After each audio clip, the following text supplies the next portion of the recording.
Good morning to all of you. Greetings from Mangalore University. National Education Policy 2020.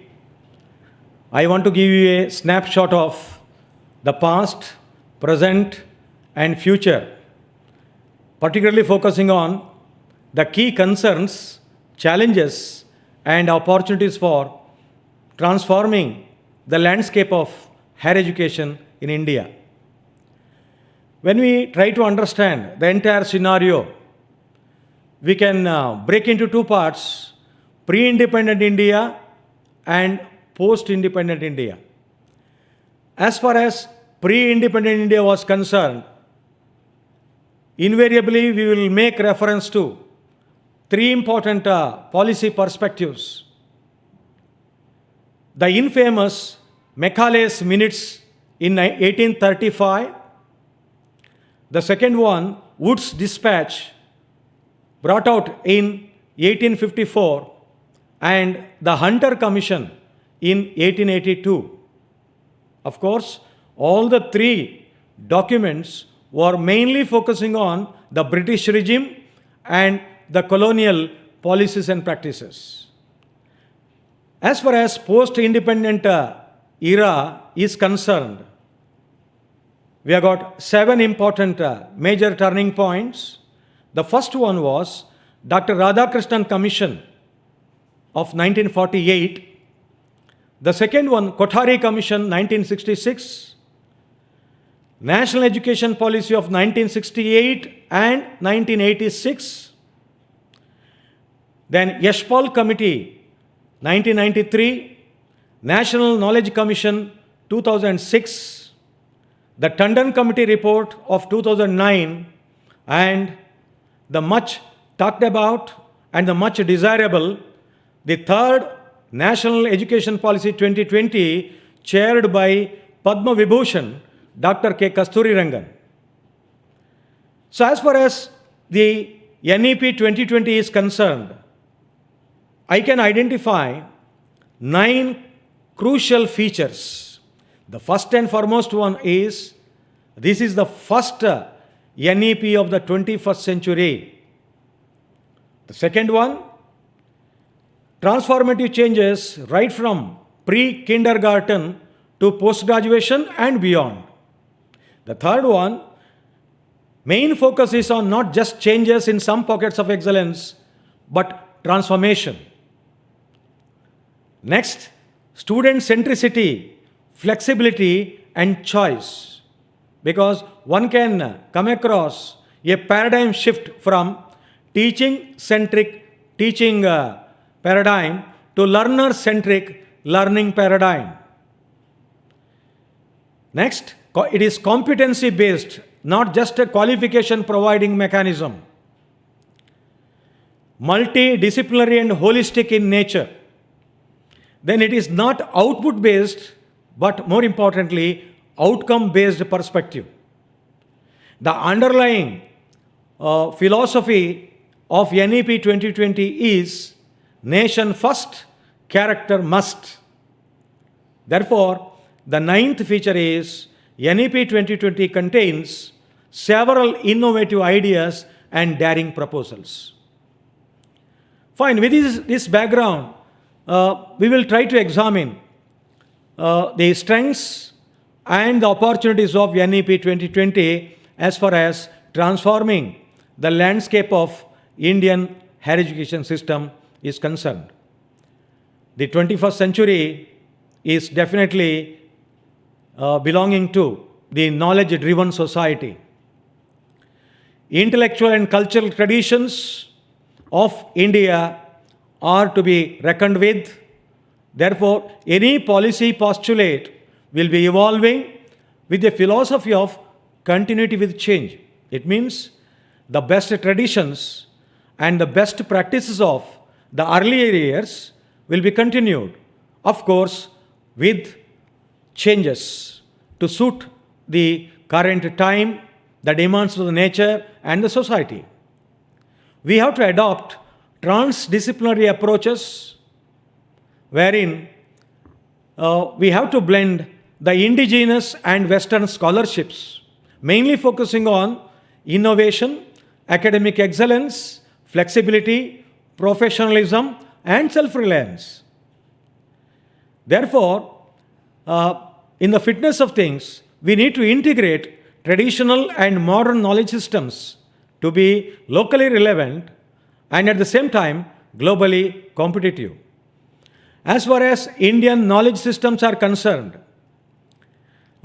we know pretty well that there were some 14 knowledge categories or vidyas focusing on the nature and the society. Similarly, there were some 64 kalas or specialized skills, drawing a lot of inspiration from our own rich heritage. So, in this context, we cannot forget the Charles Darwin, who talked about evolution. He said, "It is not the strongest, it is not the smartest, but it is the most adaptable and resilient of the species that survive and prevail in the long run." Therefore, we should avoid self-pride, past glory syndrome.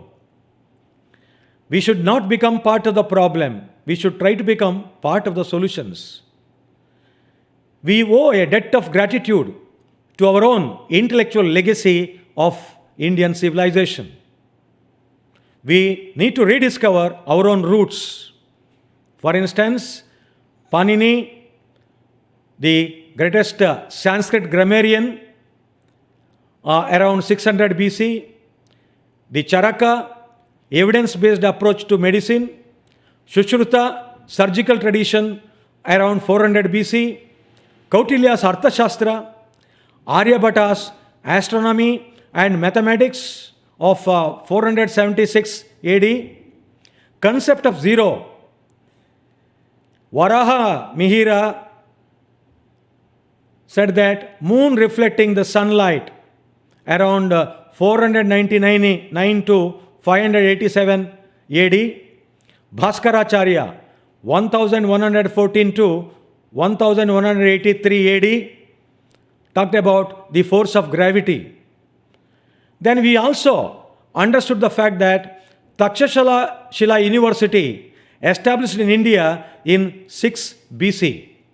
Vedas and Upanishads, reflecting the Indian knowledge systems, can be traced back to as early as 1800 BC and 800 BC respectively. Of course, modern universities were the realities of 1857 under the British regime. To name the 3 oldest universities in India, Calcutta University, established on January 24th, 1857, along with that, University of Bombay and University of Madras. Of course, these 3 universities were set up only to suit the needs and demands of the colonial power of those days. Gradually, one could witness the fading and near extinction of the indigenous education system in India.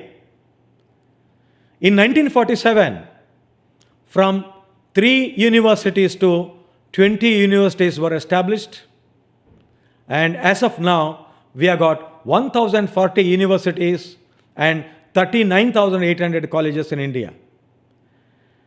We should study the past, understand the present, and project the future as far as Indian higher education system is concerned. Going by the past, we have learned many lessons. Among them, 2 lessons are very, very important. One is mindset is the challenge and implementation is the key. Because when we talk about the mindset, we can understand, but we refuse to understand. We are not in a position to understand the ground realities, so that we will not be in a position to rise to the occasion and make things happen in both letter and spirit. Therefore, in most of the cases, when we develop the tendency of mental blocks, something will be always holding us back. Therefore, we will not be able to unlock or unleash the potential within each and every one of us. Therefore, we have to address the mindset in the first instance. The second one is implementation. So we are holding the key. With the same key, we can lock or we can even unlock. Now, as far as the present scenario is concerned, we are operating in an era of Industry 4.0 revolution. The main underlying feature of Industry 4.0 is the disruptive technologies, because one technology will make it obsolete by paving the way for the emergence of another technology within a very short span of time. Moreover, the shelf life of our competencies, knowledge, attitude, skills, habits, and values is always short-lived. In this context, the strategy should be continuous learning, improvement, and development on a sustainable basis. We are not preparing the students for just a job, not even for a career, but for their lifetime. So preparing the students for their lives, as our Prime Minister Sri Narendra Modi ji rightly said in the context of NEP 2020, it is not important what you learn, but how you learn will make all the difference. So it means we have to focus more on creativity, cognitive ability, critical thinking, passion, and compassion, with a view to bringing about holistic development in the personality of the learners. Therefore, today, the biggest question to be answered by all of us is qualification is not equal to competency. Qualification is measured and evidenced in the form of marks cards, degree certificates, and cumulative grade point average. Examinations are conducted, results are published by the universities, and in the annual convocation, university will declare those candidates successful, and they are allowed to use their degrees, graduate or post-graduation degree, or even doctoral degrees. But the question is, all these degrees are unfortunately not reflecting the intrinsic worth or the employability or the intellectual potentialities of the candidates holding these academic credentials. Therefore, the employment market and the advanced learning opportunities are focusing on not just qualification, but the competencies. Qualification is comparable to just the passport, but competencies are analogous to what you call the visa stamping. Therefore, competencies are made up of 5 critical ingredients according to me. To put it in the form of an acronym, I can call it KASHV, KASHV. K stands for knowledge. What kind of knowledge? Domain-specific, application-oriented knowledge. A means attitude.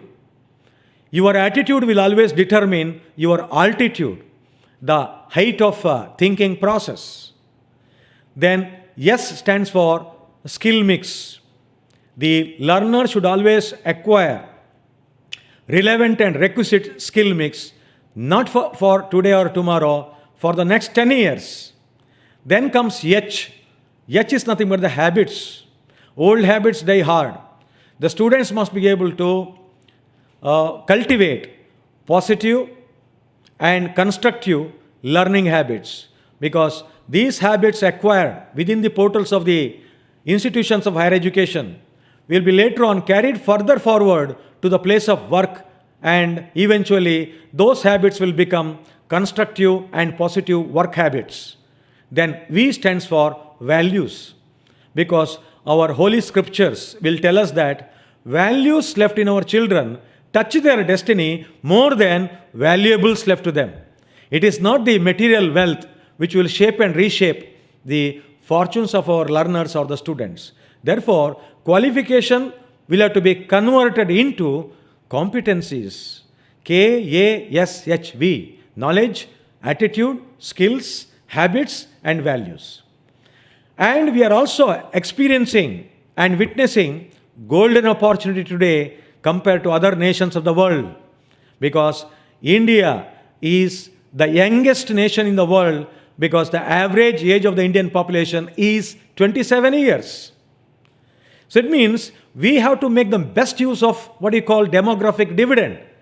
Unless and until we focus on the holistic development of our Indian youth in the form of imparting high quality higher education in India, then we will not be able to enjoy the fruits of demographic dividend. On the contrary, we may have to invite demographic disaster. Therefore, one of the letters of English alphabet is E. 3 E's are making lot of positive noise in the employment market.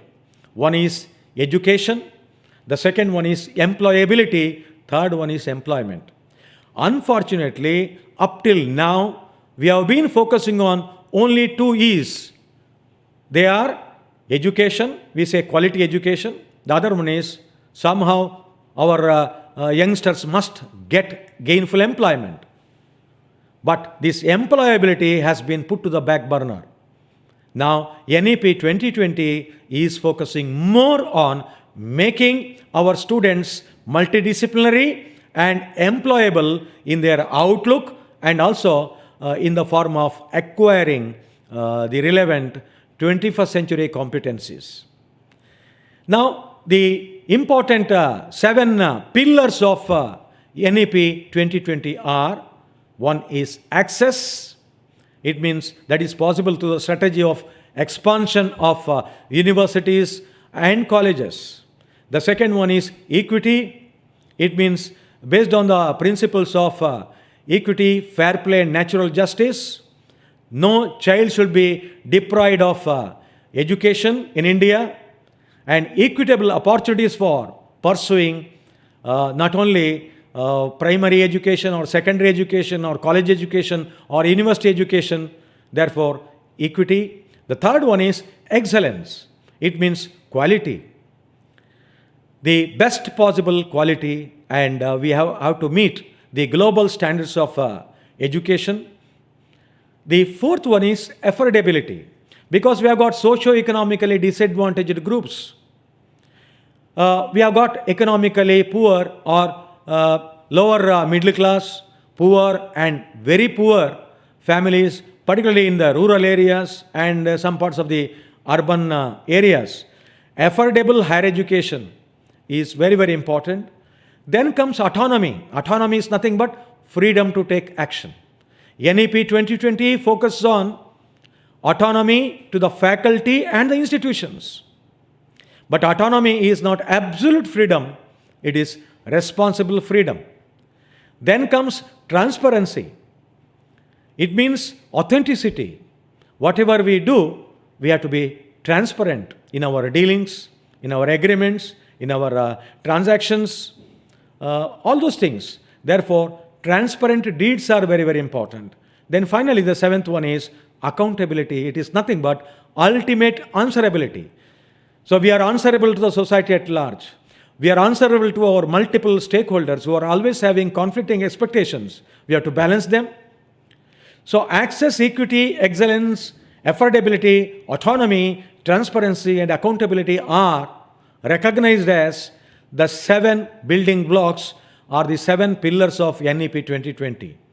And NEP 2020 is drafted keeping in view the Indian ethos, philosophy, cultural legacy, and the value system.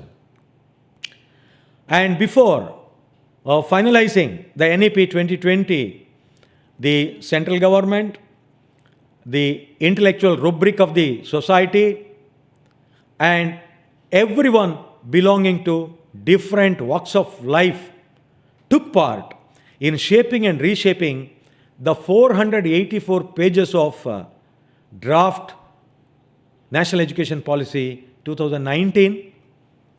Therefore, proper attention was given for facilitating extensive nationwide consultations, and humongous efforts were involved for the first time in the history of our great nation while designing and developing National Education Policy 2020.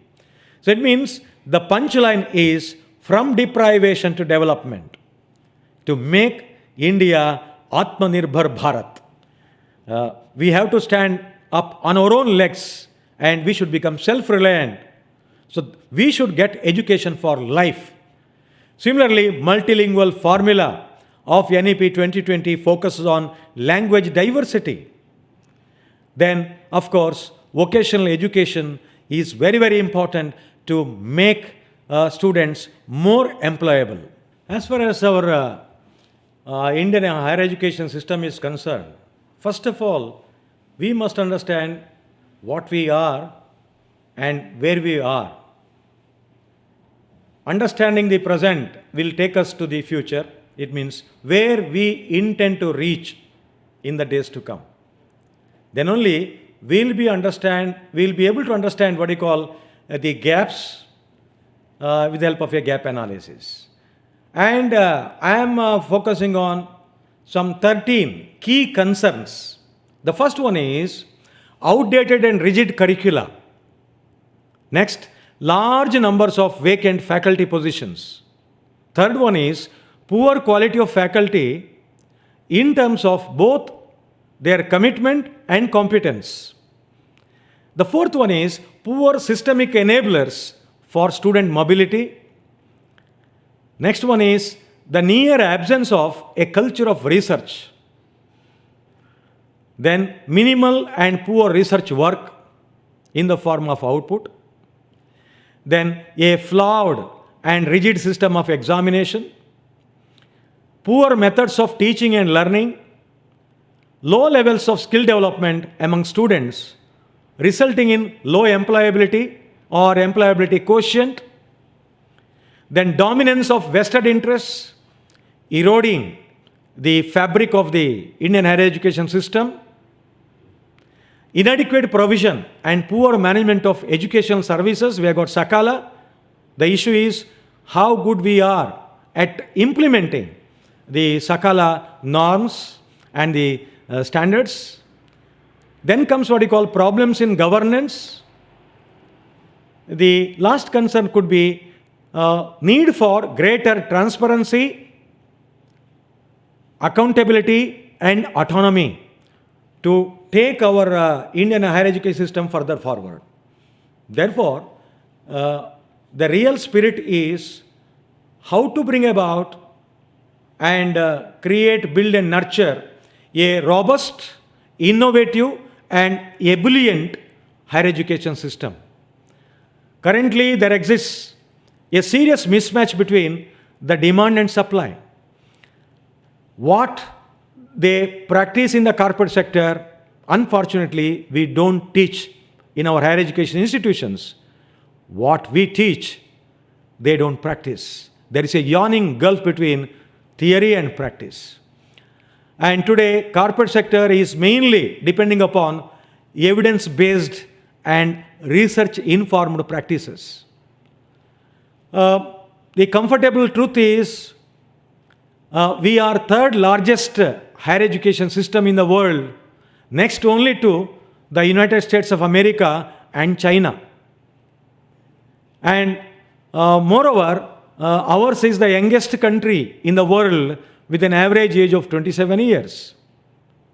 The downside is one of the study reports tell us that 80% of the engineering and 90% of management graduates of our most universities are not fit for jobs.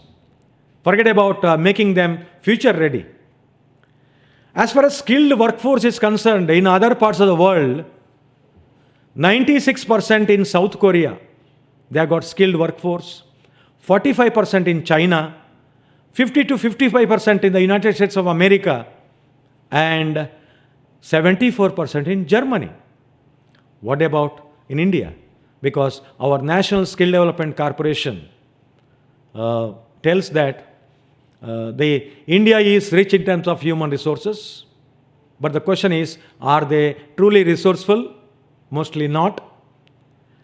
Then the shelf life of the existing competencies is always short-lived. Therefore, there is a problem of de-skilling of human resources in India. There is an absolute requirement for upskilling and reskilling of Indian human resource.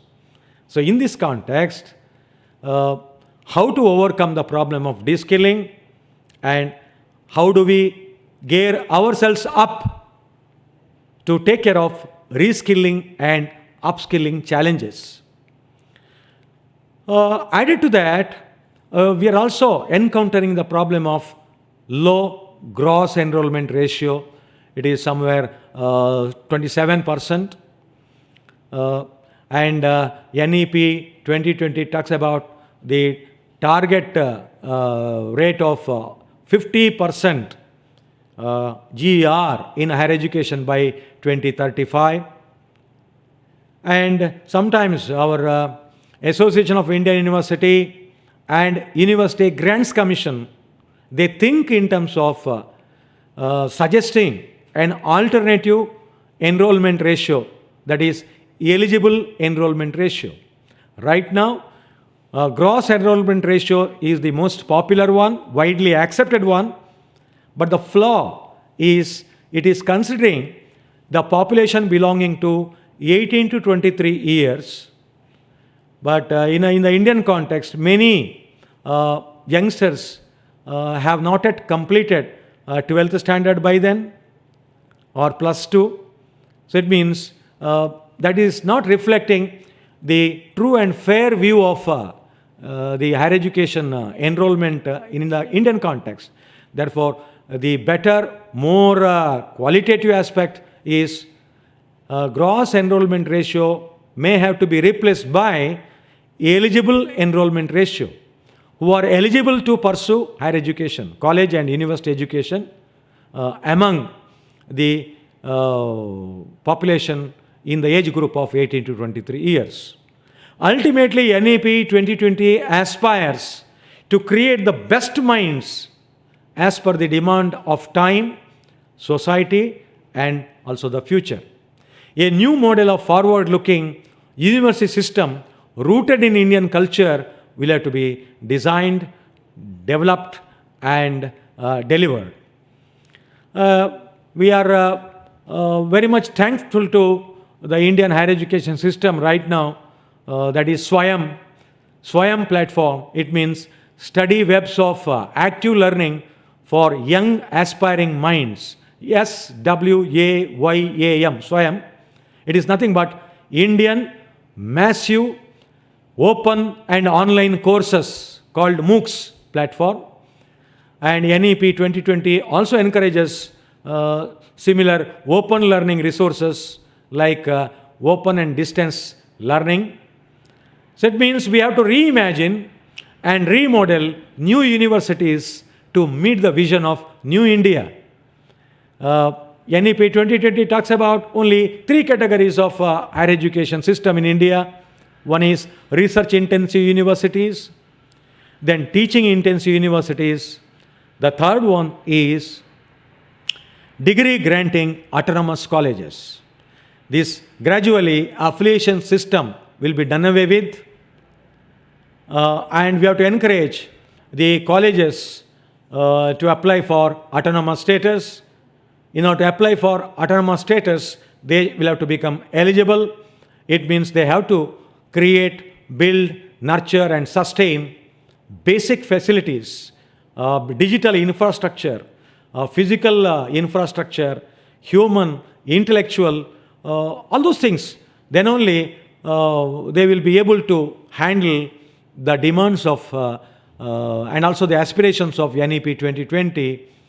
So it means multidisciplinary, holistic development of the personality of the students is the major focus of NEP 2020. As a matter of fact, no higher education institution can operate within a vacuum.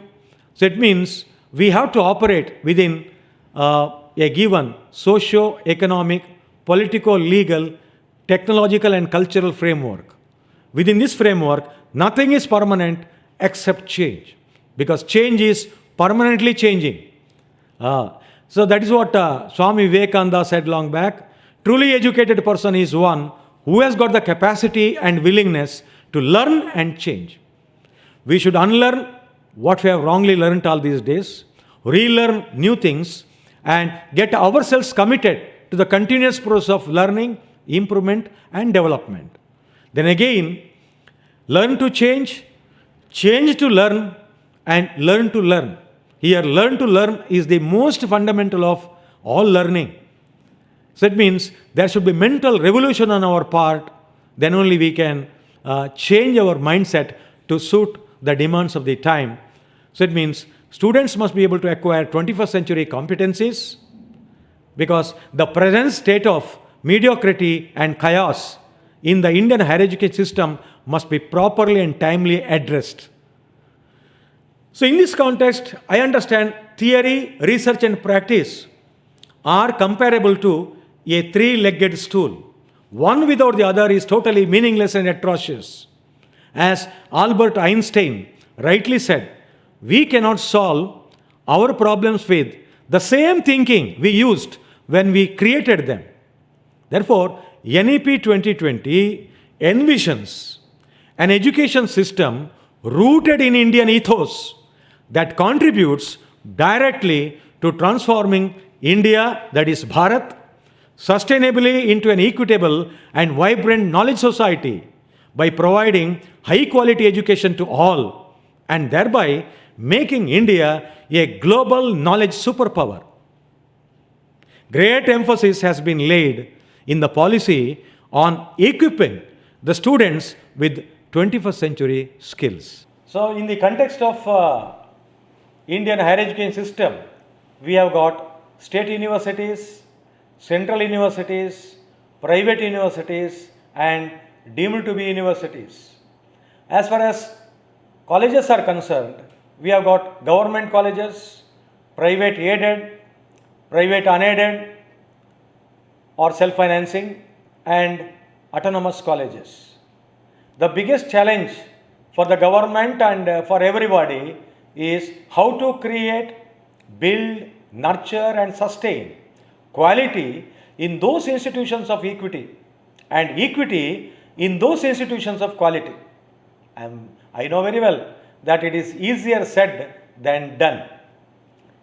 NEP 2020 also talks about the medium of instruction in local or Indian languages.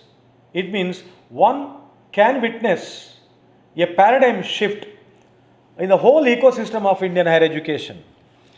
So it means independent and self-governing institutions, and it also tries to bring about the industry, academia, society linkages, and faculty and institutional autonomy.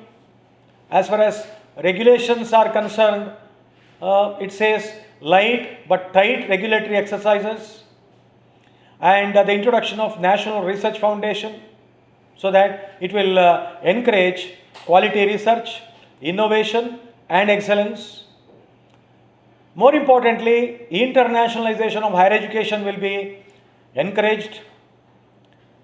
As far as curriculum framework is concerned, the higher education institutions will have to clearly define education descriptors, graduate attributes, graduate outcomes and graduate profile, program specific and course specific outcomes, course mapping, assessment and allotment of graduate attributes, student learning experiences, feedback and outcomes.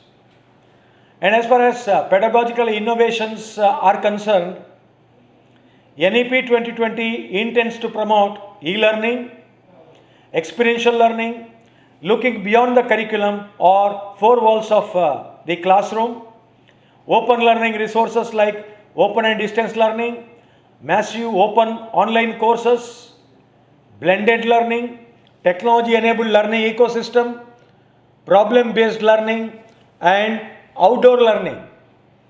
And the Karnataka state government would like to implement the new education policy 2020 first time in the whole country, and Mangalore University is following suit, and we are not lagging behind in the implementation of NEP 2020 as per the directions and instructions of the Karnataka State Higher Education Council and the Higher Education Department of the Government of Karnataka.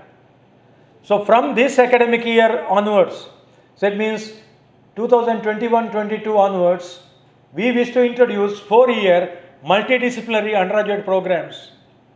Of course, 4-year integrated B.Ed program may be postponed to a future date when the environment is conducive and congenial for its introduction. And NEP 2020 also talks about the introduction of Higher Education Commission of India with 4 verticals, namely standard setting, funding, accreditation and regulation, so that there will not be any conflict of interest in the Higher Education Commission of India.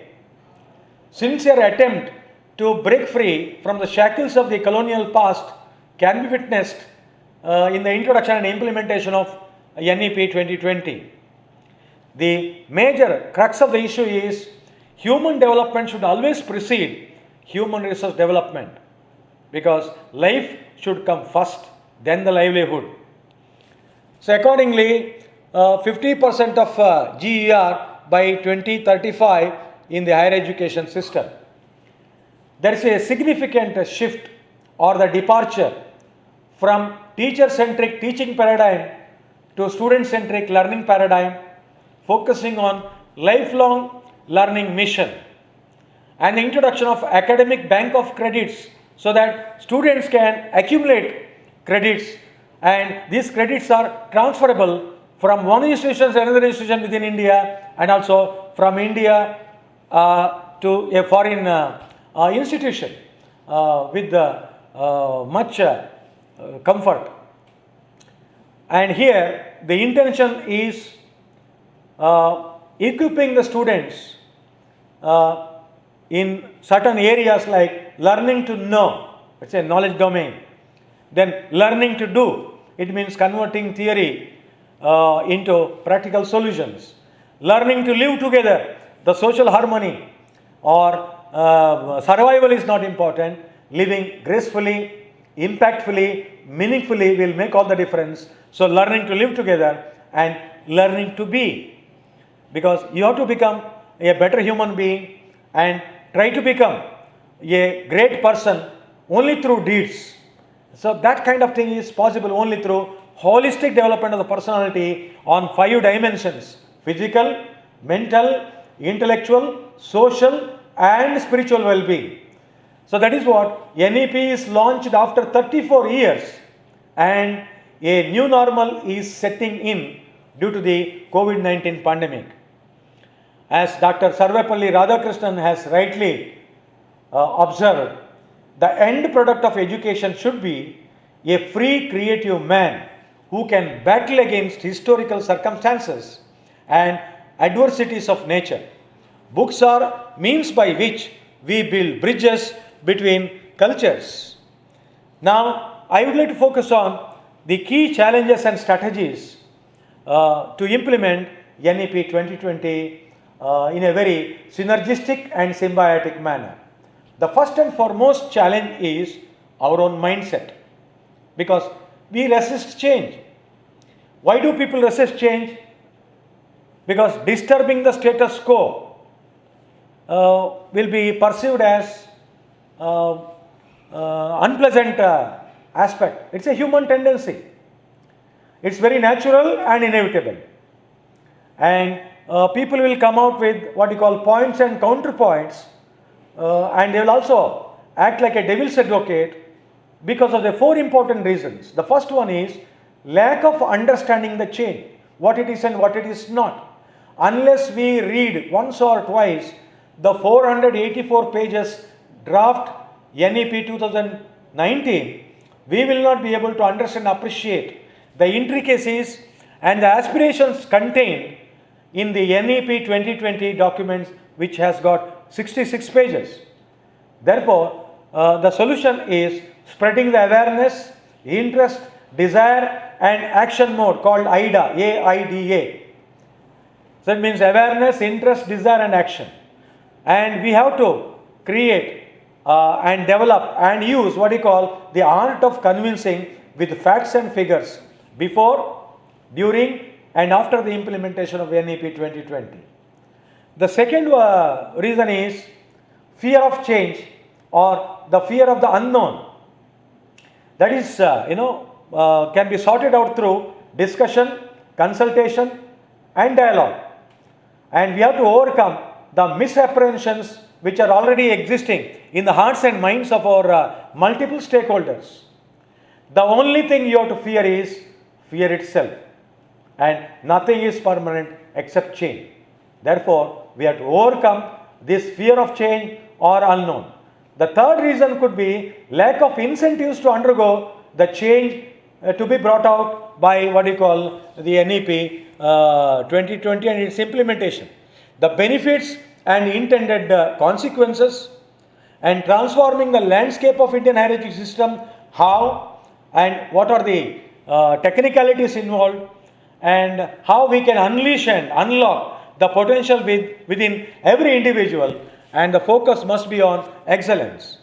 The last reason to resist any change could be lack of trust in those people who introduce the change, because ultimately trust begets trust. And we have to overcome mistrust and distrust, or a kind of we-they culture. And opposing for the sake of opposing, or inability to understand and appreciate the ground realities, or embracing only short-termism and tunnel vision. Therefore, the solution could be focusing on three cardinal principles. The first one is identity or commonality of interest. What is good for you is also good for me. What is good for me is also good for you. What is good for both of us will be good for our higher education institution, good for the future of our students, and good for all the stakeholders, and through which we can balance the conflicting expectations of our multiple stakeholders. The second principle is mutual trust, confidence, and goodwill. The third principle is shared vision and determination to excel. We should not aim at perfection. Nothing is perfect in this world. We are operating in an era of radical uncertainty and imperfections. Therefore, we should always focus on excellence. As Aristotle rightly said, excellence is not an act but a habit.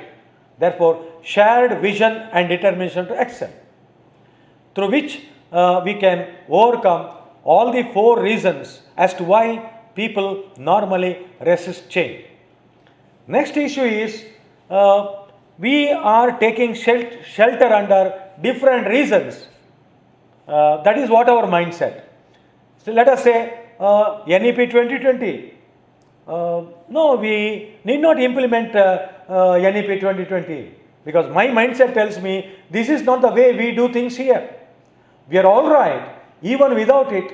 Why should we invite problems and come to grief later on? So that means if we would like to find an escape route or to postpone what we call the implementation of NEP 2020. Therefore, there is no lame excuse, and we should not shy away from implementing NEP 2020. But I know we should not put the cart before the horse.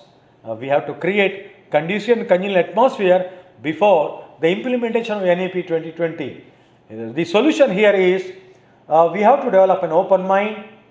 We should understand the big picture, and there should be attitudinal restructuring on the part of the people who are responsible for the implementation of NEP 2020, altering the belief pattern and behavior modification, creating fire in our belly and mind to excel, and continuous learning, improvement and development strategy.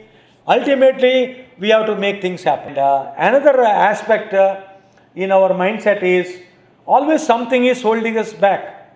We are feeling more diffident or less confident because of legacy of failures in the past. So it means history repeats. So problem, solution, problem, vicious cycle. In order to solve a particular problem, we create a solution. In turn, that solution must have created a new problem. So it means we do not have a perennial or a long-lasting solution framework. Therefore, inability to reverse the cycle of failure sometimes, the solution is study the past, understand and analyze the present, and project the future. It's a kind of failure mode analysis.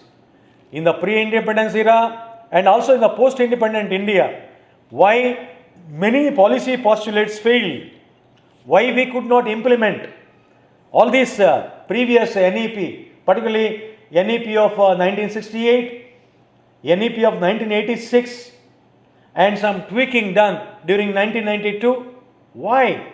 Because half-hearted implementation was mainly responsible, and our negative mindset. Therefore, when you perform failure mode analysis, we will come to know where exactly the shoe pinches. It means never repeat old mistakes. Of course, we may commit new mistakes or positive mistakes for the purpose of continuously improving our performance. The second reason or the challenge in the implementation of NEP is implementation itself. I told you already, implementation should be the key. There could be four possibilities. The first and foremost one is non-implementation. Second is partial implementation. The third one is slow or tardy implementation of NEP 2020. What could be the solution or the strategy?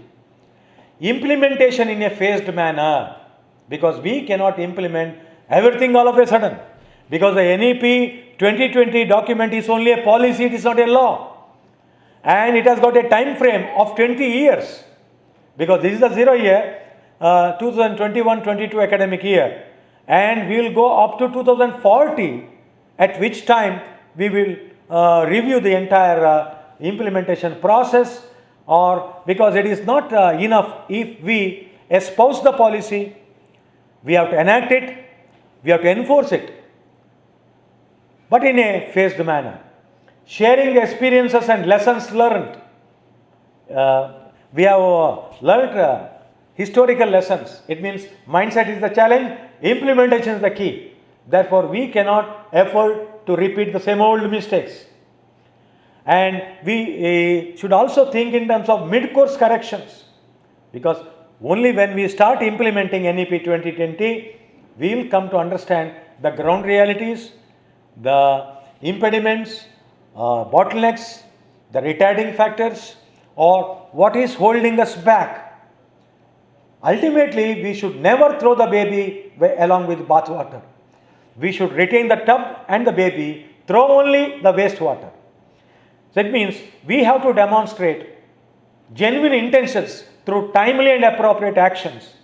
It means we should demonstrate what we call courage to fail, confidence to win, and conviction to succeed by adopting a formula: plan, do, check, action. So ultimately what is important is execution excellence. We must also guard ourselves against the miscarriage of justice.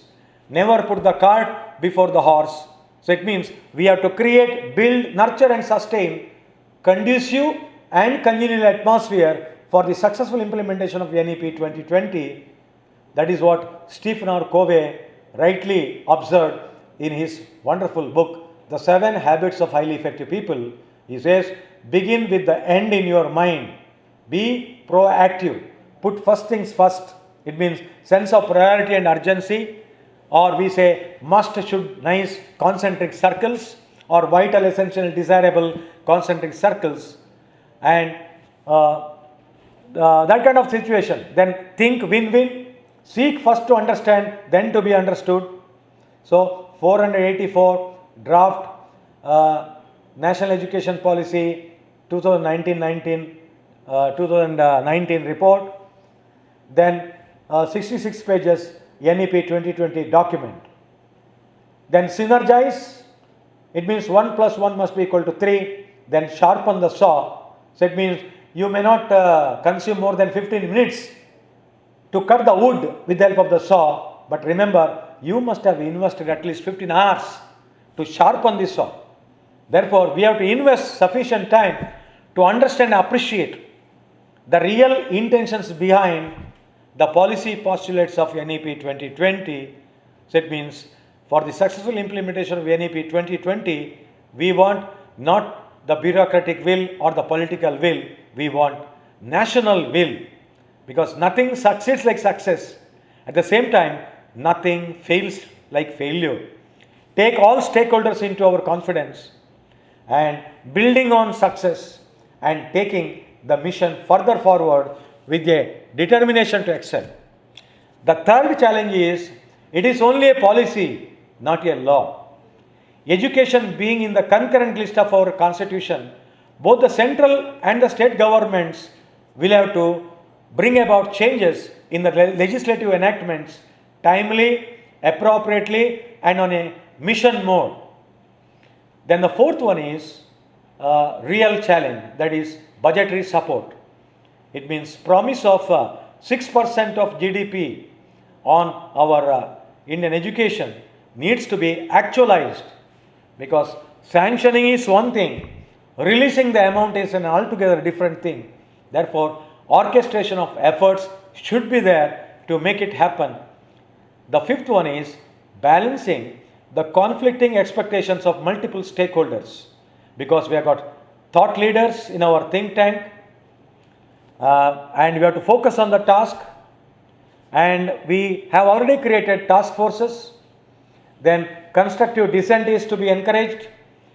We should listen to what people don't say most of the time. Listen to your inner voice and watch carefully the inner ethical compass for seeking future directions. Of course, I know it's a tightrope dance indeed. That's why Nani Palkiwala rightly said, 5-year governments in 4-year action with the 3-year tenured bureaucrats having 2-year targets and 1-year reviews will rely on the common man to solve their day-to-day problems. It should not happen.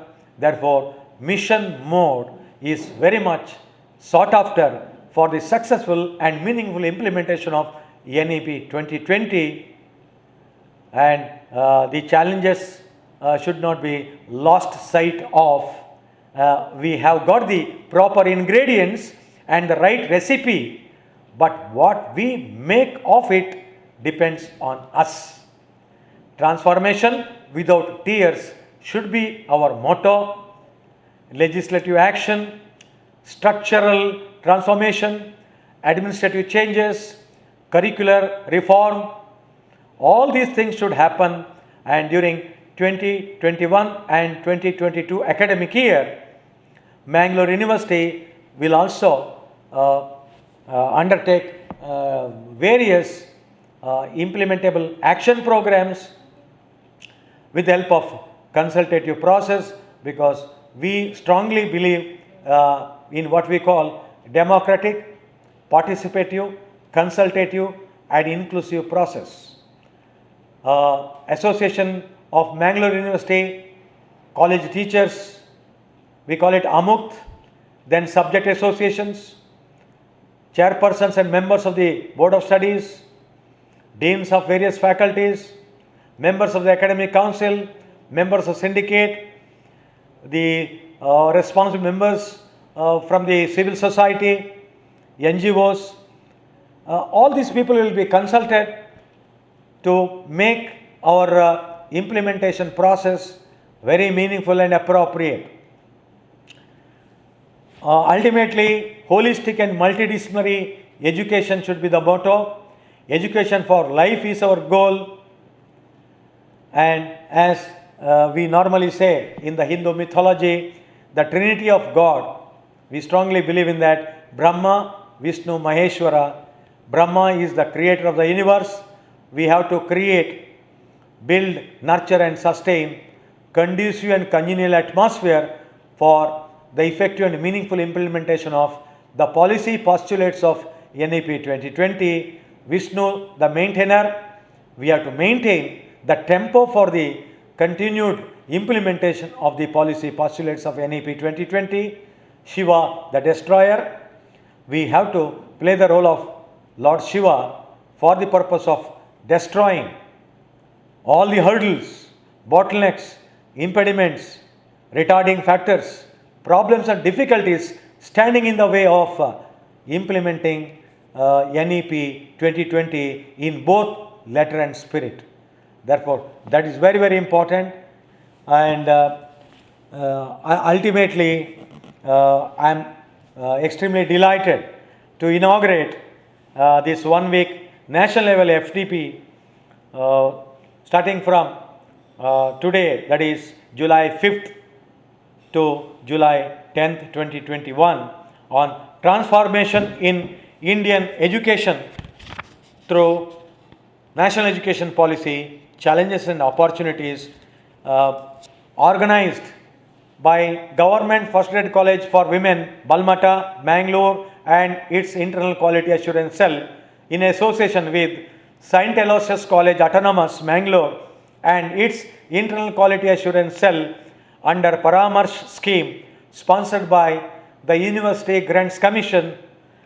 I am extremely happy to deliver the keynote address. Also, I made a sincere attempt to give you a thumbnail sketch of NEP 2020, the major concerns, issues and challenges.